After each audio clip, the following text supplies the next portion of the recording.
Welcome to the Peep Leadership Podcast. Today I'm joined by Bill Ringle.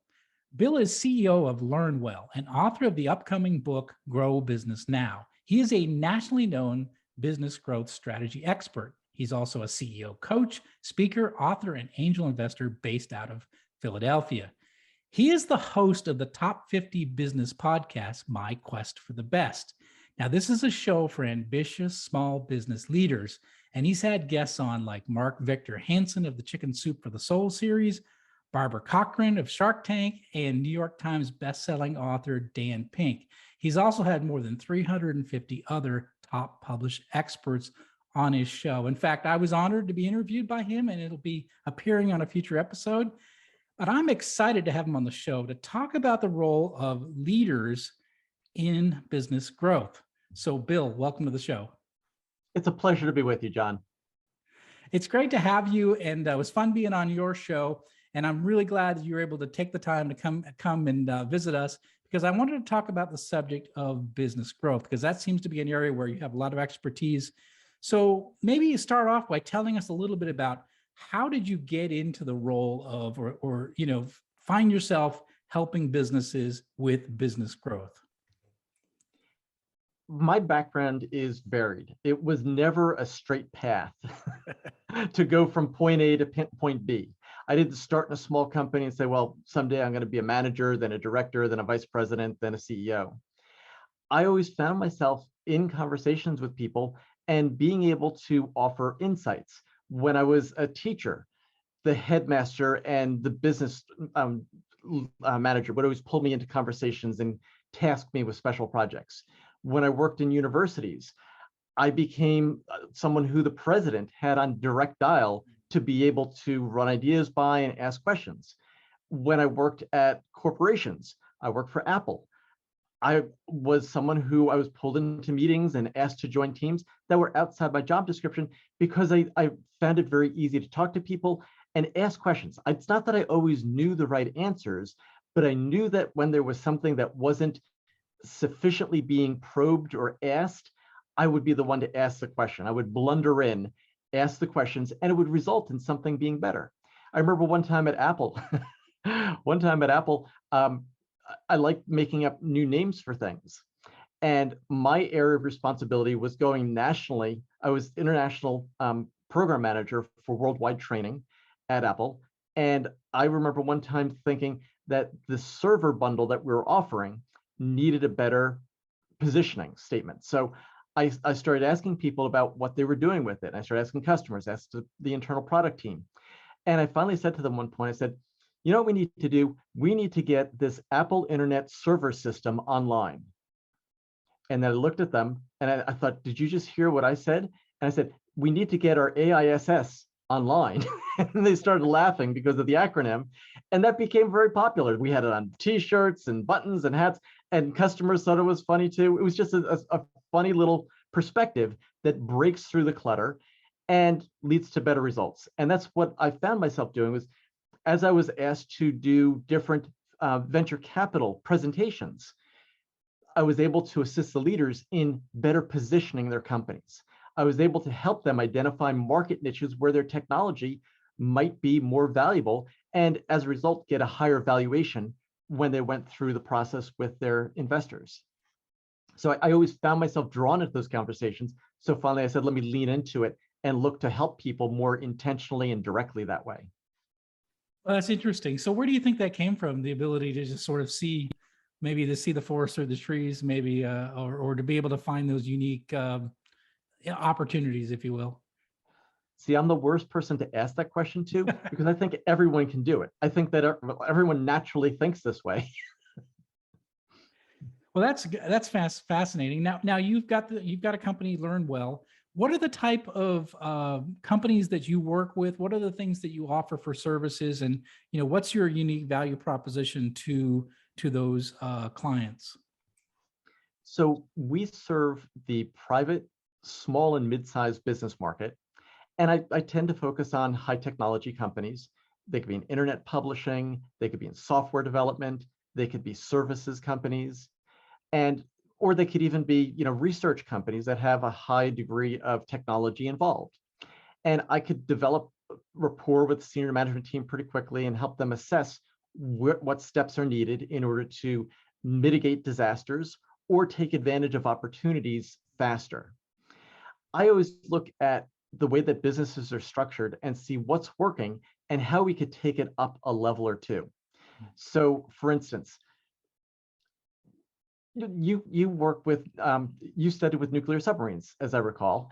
Yes. Not currently, but that was something that was part of your background. Yes. One of my favorite nuclear subparticles is the Higgs boson particle. And remember, that's the subatomic particle that gives attributes, the attribute of mass, to other atoms. And what my company does is it gives companies and helps introduce these qualities and characteristics, habits and routines that make everything else function better. Mm. It helps people improve their communication, hold each other more accountable. I have an acronym. I'm a former tennis coach. Remember, I said this is never direct, but so I'm always thinking in terms of the vocabulary of sports and how that can relate to people. And I use the ACE acronym now, talk about what people need is to be able to think about alignment, clarity, and execution in order to become an ACE company. And you need ACE managers, people who have the skills to do that. And you've hired lots of people too, John. You know that if you listen to somebody delegate a task to someone else and they don't tell them when it's due by or how they're going to evaluate success, you might be there to say, you know what, let's enrich that conversation a little bit. Well, that's what I do is I help people on a large scale learn to enrich their conversations, to add those tools in to help in the areas of alignment, clarity, and execution. Yeah, that makes sense. I mean, we talk a lot on the show that, leadership is about, motivating people to accomplish a task, right? And so when you talk about alignment, you're talking about getting everybody on the same page, focused on whatever the task is, clarifying the goal, if you will. And then it's about getting people motivated to execute on whatever that action is. And, it's funny, it seems straightforward, but it seems to be a thing that's missing in a lot of companies, right? So everybody's working on emails, or they're working on landing a big customer account, or they're trying to reduce scrap, and everybody's working in different areas and not necessarily focused on one goal or one mission for the organization. Everybody's out doing their own thing. So I think alignment's a big part of that, and being very clear with what we are going to accomplish as a company. And I see a lot of, especially when I worked in corporate, I spent 22 years in large corporations, and the goal was sometimes often not clear. It was murky at best. Every department had their own goals, but what were we trying to do as a big company was hard to understand, as the way that you just moved your hands made me think how often people have goals that don't line up and support larger goals of the organization. Right. And one of the things that I say is that everyone in your company ought to know that what steps they're taking today are helping you advance your business in measurable ways to make a stronger business by the end of the week, the end of the month, the end of the quarter.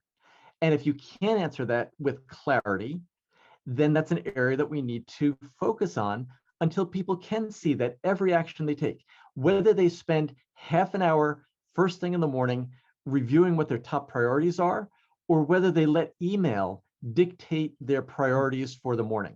Yeah. And let me just share with all your listeners right now, if you could put off checking email and you set up your culture so that people don't expect to send messages to each other via email or respond to email throughout the day, your productivity will increase dramatically by 10 to 20% within the first week. And it doesn't mean you don't communicate with each other. You may have a separate project management board. You may have something in, say, Asana or Trello, or something else that's focused around specific tasks and assignments that we've worked on and agreed to already, rather than being at the whim of whatever messages happen to arrive that day and be sitting at the top of your inbox. I think email is one of the biggest time wasters because it's not being used the way that it was intended to be used originally. Yeah, no, that's, we tend to do what's urgent and not important, right? And also there's a comfort zone in, I'm going to bang out my emails and get to email zero, right? There's this sort of, there's like, it's like a false sense of accomplishment. I cleared my inbox, right? Well, great. Your company's losing 10% profit, right? Shouldn't you be working on that first, right? So, or that customer's waiting to hear back from you so they could place the big order. Nope, their email was not in my top 20, and then I had to go to lunch. yeah, right, exactly. Yeah, definitely. We do that a lot, and we tend to, work on what's in the now and what's comfortable versus what we really need to do. That's a big part of it. I agree. So, and it's really taking your own, you're taking your own direction. And that's what I mean when you really step up to leadership. You need to set your own direction, your own course. What are the big priorities for the day, the week, the month? And how are the actions and decisions that you're making moment to moment contributing to that? That's what I want people to be asking themselves on a regular basis. So it just becomes a background question that's always in your mind. I love it. That's great.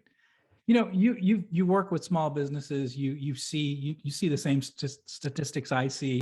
Why do so many small businesses fail to grow? They sort of get stuck at certain levels and they have a hard time breaking through. What are some of the reasons for that? Well, I was just going to say there are a lot of different reasons for that. Let me point to some of the larger and more common ones. One is that the vision of the people leading doesn't really lend itself to scaling a company. If that leader wants to be involved in too many decisions and becomes a bottleneck, that will throttle the growth of a company. Another way of doing that is a way of stunting your own growth is to make sure that when you hire, you're only hiring people for specific present needs rather than hiring them with room to grow. And then also, I think a third reason that I think is very common is just a lack of risk taking. People saying, I've worked with leaders. I remember one leader whose name was Paul. He didn't want to borrow money. He thought it was risky to borrow money, yet he wanted to make investments. And he said, well, I'll do that when we've accumulated enough profit. Well, that was a 3-year proposition where it could have been a 60-day proposition.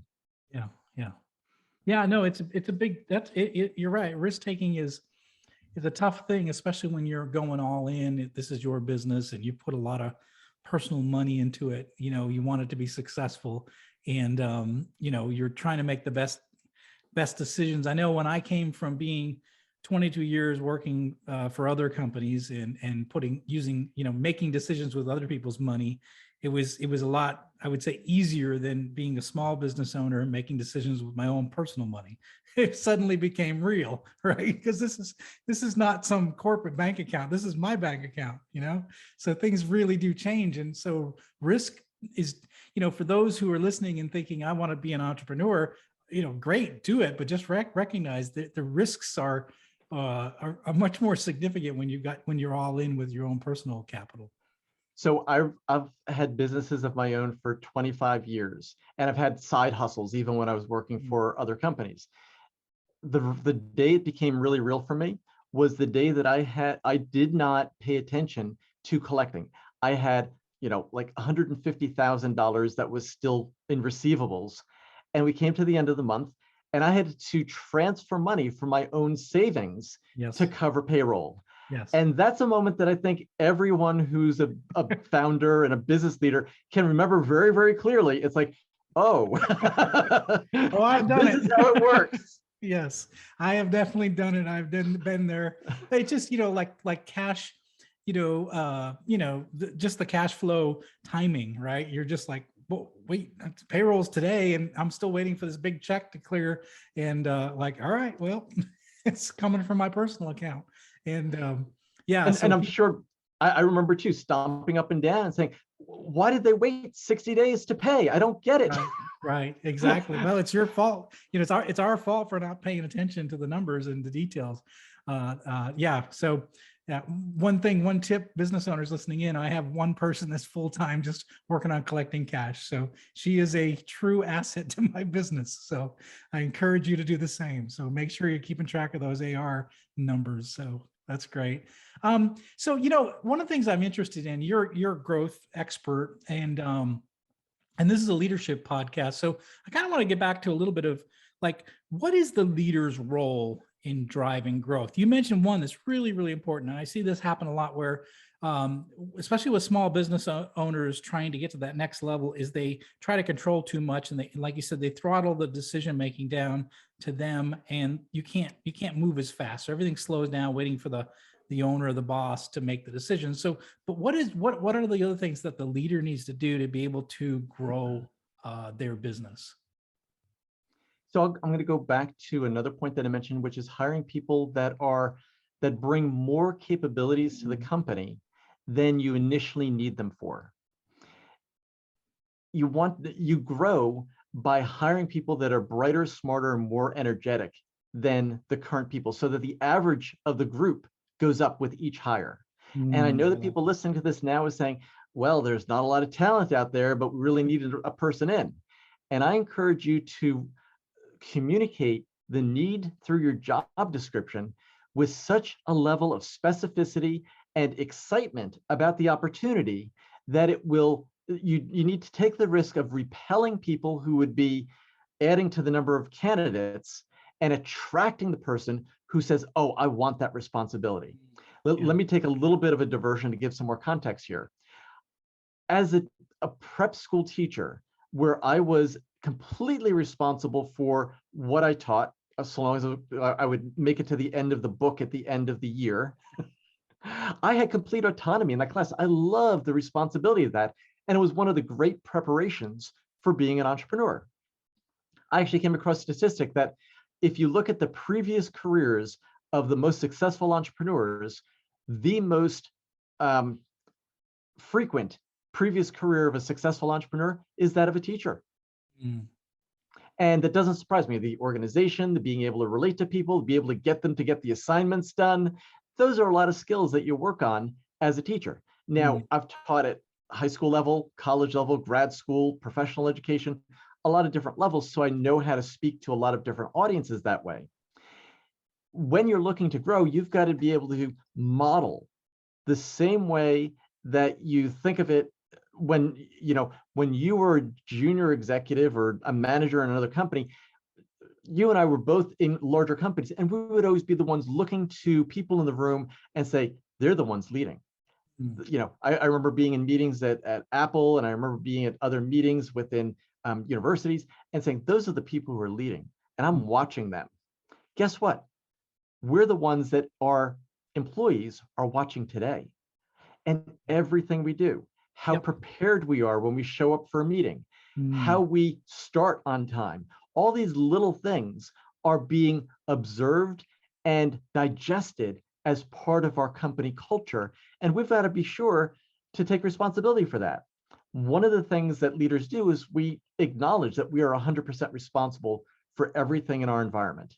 Yes. If people are turning in reports late, part of that is because we let them. We allow that to be okay. Yeah. Does that make sense?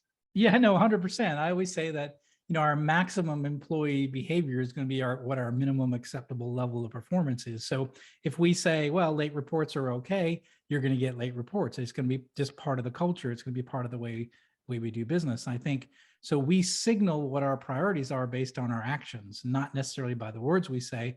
And I think you hit the nail on the head, is that we are on stage 24/7, and every little thing we do is being observed, probably even more than the words we say. They look at the actions that we take and what our priorities are throughout our day, and what's important to us and what's not important to us.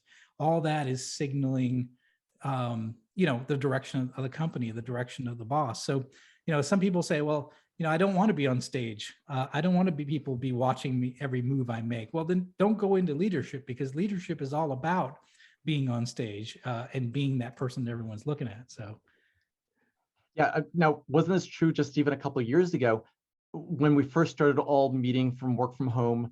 And I remember managers saying, I don't want to turn my camera on because I'm not happy with what the background looks like.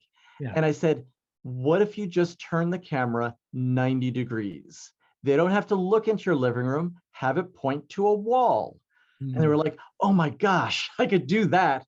But it's important to be on camera when you're having a group meeting. It's important to be visible, when we're meeting face to face. These are things that matter in every size business, and we all need to be aware of that so that we're helping facilitate and develop that level of the culture. Yeah, I agree. That's great. You mentioned this, and I was just a quick question for you. What does it mean to develop leadership? I like that expression. It's something that we all have. It's a responsibility of the leaders to think about the next level of bench strength. It's sure you could get the job done by having Mike do it because Mike's done it 100 times before. What about if you let Mike mentor Patty and say, Mike, who on your team, could do this? And he says, well, Patty's probably going to be able to do it soon. And then you say, well, Mike, what would it mean to just mentor her, to coach her to do it? And he says, well, it would take too long. And I say, it might take too long the first time, but how could you prepare her so that you could still meet it? He goes, oh, well, I'd have to start sooner.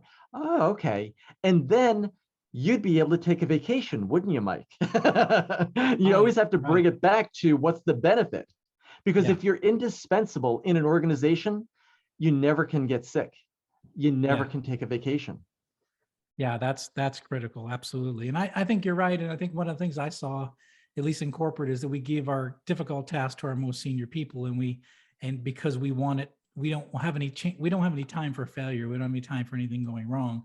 And so the young people, the new people, the people that want to be challenged, that want to have the opportunities, are never given those opportunities to grow. So I like what you said. Hey, Mike, let's mentor Patty. Let's give her a chance to do one of these difficult tasks at some point, because people want to be able to step up. They want to show that they can add value. And if we just ignore them and don't give them those opportunities, then they're going to look for other opportunities or places to go where they will be challenged. Employees do like to be challenged. I know it sounds funny, but they do like to be challenged, and they love to contribute to the growth of the company, the success of the company. Let's deepen that a little bit more, John, because we're talking to business leaders, and we've all got people on our teams who are younger than us, who might be in their 20s or 30s. They thrive on adding to their skill sets. And if you want people to hang around, you don't want to say, I'm going to give you less responsibility. The reason they're working for a small or mid-sized business rather than an enterprise is because of the opportunity, because they could be involved in projects and client meetings earlier in their career than if they were in an enterprise. Yep. I really like that. That's really important. Everyone's listening in. I mean, there are people that are in your business because they want to develop some skill or have some special experience that they're part of your team. So give them those experiences. Otherwise, they're going to go somewhere else to find those experiences. So yeah, I love that. That's really, really important. And it's exactly what I've seen with my company, which is only 6 years old. I've seen people come to us because they see there's a great opportunity to do something they couldn't do at a big company. So, and develop some interesting skill sets. So yeah, don't lose sight on that. Especially sometimes we think small business owners, well, I don't have as much to offer as a big company. Actually, you probably have more to offer than a big company, because you get a chance for employees to see the big picture, everything from sales to marketing to engineering to product development. You see it all in a small company, which is great. And you don't see that in a big company. You're kind of in one department, or you're one kind of functional area, right? But here you get to see a bigger picture. So yeah, let's also point out to the managers listening, saying, don't wait to think that your junior colleague who's in his or her 20s is going to say, I would like more responsibility. First of all, they'll respond to a text faster than a conversation like that. Second of all, they can't necessarily articulate it, but watch how they respond. Watch the energy that they bring to a new assignment that encourages them, causes them, demands that they stretch a little bit in order to rise to that level. There's where you'll see the energy and potential of that team member. Yeah, that's great. I love it.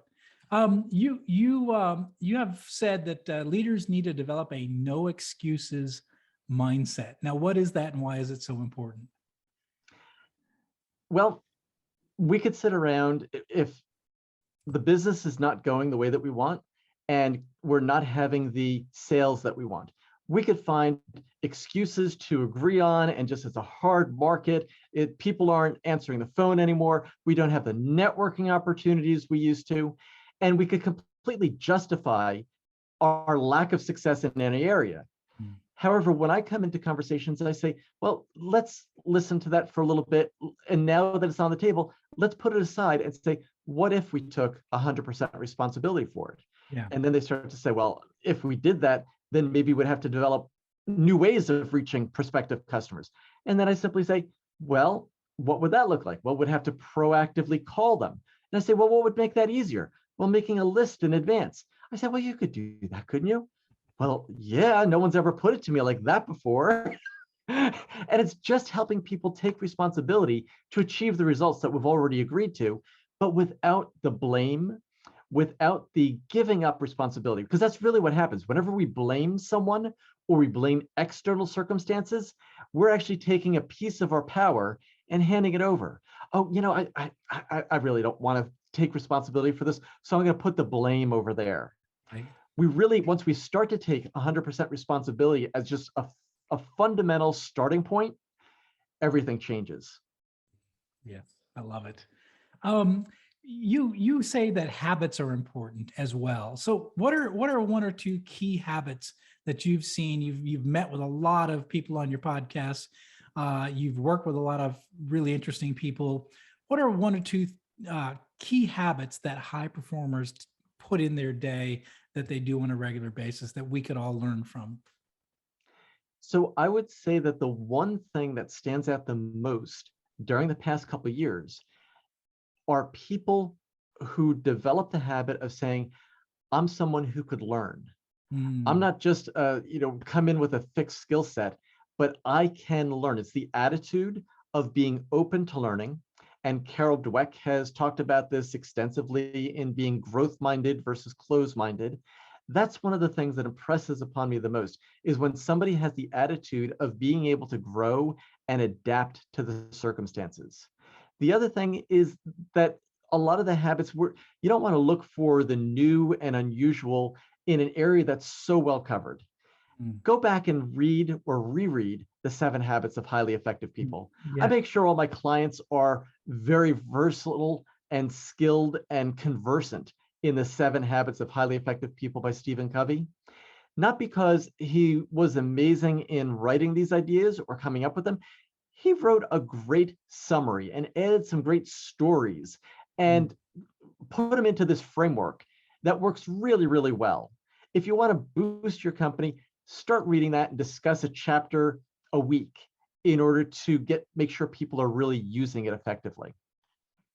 That's great. That's great. Great book. And I think it's a great recommendation. Absolutely.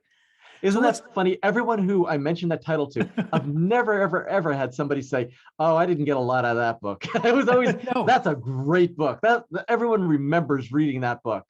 Yeah, absolutely. Yeah. No, and these are, like even, like a book like The 1 Minute Manager, which is old now, it's been around a long time, but man, there's some really great nuggets of wisdom in these books that book sold 23 million copies. There's something special about that book. It's a small book, easy to read. And don't think that it's because it was written 20 plus years ago that it's still not effective today. Same thing with 7 Habits. That is still, if you look on Amazon, it's still one of the best-selling leadership books today. And it was written, I don't know how many years ago, but it's still in that top 50 category all the time, because I'm always looking. Yeah, that's right. Especially as authors, we're always looking at what the bestseller lists are. So let me point out that when everyone listening goes to talk about one of the 7 habits, say, oh, be proactive. You want to say, be proactive because this is how I find that I'm at my most effective. I start my day and I think about what I want my day to contain, people I want to contribute to, the projects I want to advance, how I want to make a contribution and deepen the relationships that I have at work, at home, and my friends. I'm always thinking of how I'm going to prank my friends, just do fun things. Say from your personal experience, it's important. You're never going to get the same amount of authority by saying you should follow, be proactive, start with the end in mind, begin with the end in mind, put first things first, because Stephen Covey said it, or it Right. was a best-selling book. Do it Right. from your own personal Yep. authority, and you get so much more out of it. Yeah, that's great. Perfect. I love it. Tell us a little bit about your podcast, My Quest for the Best. It's a top 50 business podcast. Yeah, like who is it for? And what are the kind of guests that you have on the show? So I'm really pleased that I have 350 something podcast episodes out there. Over 80 something percent of the podcasts that start, even though there are like 2 million podcasts now, over 80% never get past their 20th episode. So Yes. when people can get over that 20th episode, you've suddenly discovered a system, you've developed a routine, you've clarified your audience. There are a whole bunch of things that come together once you've gotten to episode 25 or 30. And I'm sure you've recognized that as well. You're in that club, John. You know, it's like being the 5th time hosting Saturday Night Live. We've got the jackets. Right. And people who I have on my podcast, I was very clear right from the beginning that I wanted to have on published authors, because then I could read their book in advance, come up with good questions, and find ways to make their expertise relevant to my audience. And believe me, like every podcast host, I knew my audience intimately when I first began, because I could have them all sit in my living room. Yes. Yeah, It starts exactly. out very small, and Yeah. you say, now, what did you think of this one? And I would hold my own focus groups to find out what they thought. And even today, if somebody writes in, first of all, we make sure that when people leave a comment, the first person to leave a comment and send it in for the week, we send them a book, and then we draw at the end of each week and send them a book of one of the guests that we've interviewed, because it's a way of building that relationship. And then when they write and say thank you, I say, hey, let's chat. What did you really like about the show? And I find out so much through those conversations. That's great. Yeah, no, that's really good to seek feedback, because, and that's the same thing with our businesses, right? The only way we're going to get better is to seek feedback and look for ways that we can get better. So I like the idea of interacting with your audience and finding ways that you can serve them better, or and finding the things that they like about the shows. I think that's a really good piece of advice. That's great. Yeah, I mean, and the show has grown tremendously. How long have you been running the show for now? So it's probably been about 10 years, but Wow. only about 3 years ago did I say, I'm going to step it up and make it a weekly show. Before, it was once a month, and I'd have a couple episodes ready. Now I am 3 months in advance with the Wow. episodes that I'm recording today, so that I can take a vacation, so that I can say at the end of a season, we're going to take a little break and give my team a chance to look at our SOPs and review those and work the process. That's fantastic. Great advice. You've got a new book coming out. I just want to mention it real quick. And it's called Grow Business Now, Follow the Path to Proven Market Reach, Creating Superior Products Rapidly Without Delegation Headaches. So tell us a little bit about what the book's going to be about.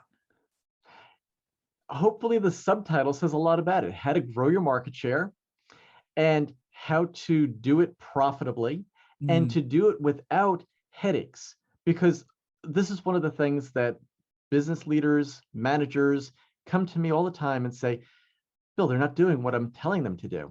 mm, And I say, are you really telling them? Show me what it's like when you've delegated. And there are a lot of checklists that I use. And I say, here's how to become stronger at delegating.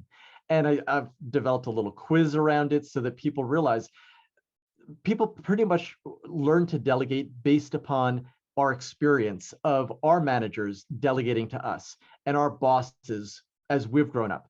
And people will fall into a type that maybe sometimes they're mind readers, and they want their staff to work to anticipate that. And it's such a wasteful, that's just one of the 5 types of delegation styles that I've found. But let me just say this, that if you're a mind reader and you always, you tell people a little bit, but you want them to guess the rest or divine it somehow, it's a tremendous waste of energy. They're working so much harder to figure out what you want than if you just simply expressed it to them. Let me share an example to you. One of the phrases that I listen for when I sit in on executive meetings, project meetings, and I listen just as an observer so that I can coach the executive team more effectively. And if I hear somebody say, I'd like you to review this and get back to me. That sounds like a really reasonable request when it's actually a horrible request. Mm. Because when you say, I'd like feedback on that, you really don't know what to read for. You really don't know, are you looking for grammar and flow to the proposal? Let's say it's a proposal.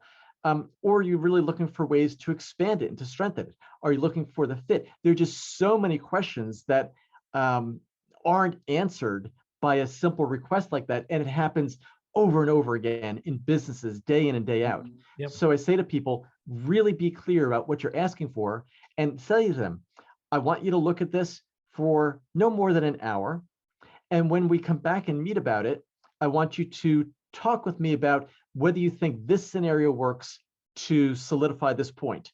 Or maybe you just say, go over it and then send me a message or leave me something in the Google Doc saying that you've reviewed it and that it will meet the requirements based upon your reading of them, if that's their responsibility.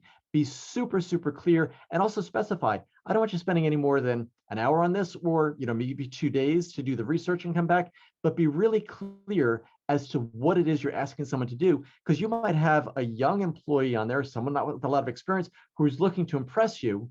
And maybe all you want to do is know whether you like the angle that they've been photographed in for a product. And they go through and do 2 weeks of research that energy and time and talent could have been spent in a more productive capacity. Yeah. That's actually happened. That's actually happened. Yeah, it's a chapter of my book, my latest book, about being clear with communication. So there's nothing worse than an employee completing a project that they thought they did correctly and find out they did exactly the wrong thing. It's frustrating for the employee, it's frustrating for the boss. So being clear up front, it will save you a lot, and following it up early on is a lot better than just waiting to the last minute or waiting to the end and find out you did something wrong. That's very frustrating. So yeah. And let me add to that, John, because people listening to this now may think that conditions haven't changed, and yet they have. We used to always jokingly say, well, can't go in the printer room because someone's printing off resumes because they're looking for new jobs. It's not that obvious now. Yeah. People could be asked, if they're interested in pursuing jobs. And if they've had a recent experience or even just a memorable bad experience in the last few months of being asked to do something with bad parameters around it or bad support or bad feedback in order to feel successful, like they're making progress and developing in their career with your company, they have opportunities at their fingertips and you'd never know. So keep that in mind, always, that you're in competition to maintain your talent and bring the culture, make it a priority to improve how you communicate with people, delegate, assign responsibility, provide feedback, and support people so that they know that they're contributing in meaningful ways every single week. Don't let a week go by without that kind of conversation. Yeah, that's so true. Absolutely. So, and you mentioned the book will be out later this year. Is that correct? Yes, I anticipate it being out later this year in 2022. Excellent. That's great. So now, where can listeners go to learn more about you and find out more about your business growth insights and learn how to become better leaders? Where can they go? So first thing I'd do is encourage them to connect with me on LinkedIn. Look for Bill Ringle. You'll find me there. Second of all, subscribe to the podcast, My Quest for the Best.